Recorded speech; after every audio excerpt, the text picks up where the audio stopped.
मुंबईमध्ये मराठी माणसांची लोकसंख्या कमी होते। नवीन इमारतींमध्ये 50% घरं मराठी माणसांसाठी आरक्षित ठेवा। ठाकरे गटाचे नेते अनिल परब यांची राज्य सरकारकडे मागणी। पत्राचाळीमध्ये कमिशन खाल्लं तेव्हा मराठी माणूस आठवला नाही का? अनिल परब यांच्या मागणीनंतर शेलार यांच्याकडून समाचार।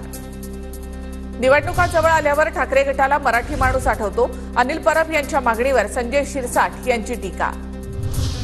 निलेश लंकेंनी घेतली इंग्रजीतून खासदारकीची शपथ। निवडणुकीच्या वेळीच ठरवलं, जेव्हा संसदेत जाईल तेव्हा पहिलं भाषण इंग्रजीमधून करेन। सुजय विखे पाटलांच्या आव्हानाला निलेश लंकेंचं इंग्रजीमधून शपथ घेत उत्तर।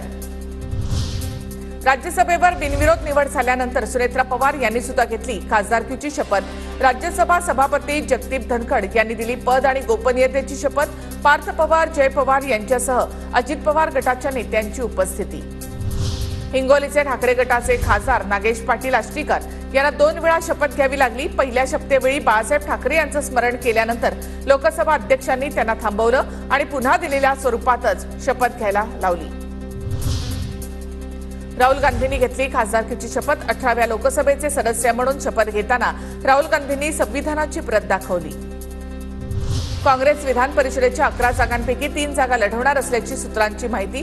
काँग्रेसकडून माणिकराव ठाकरे, नसीम खान, काकासाहेब कुलकर्णी आणि संध्या सव्वालाखे यांचेही नाव चर्चेत।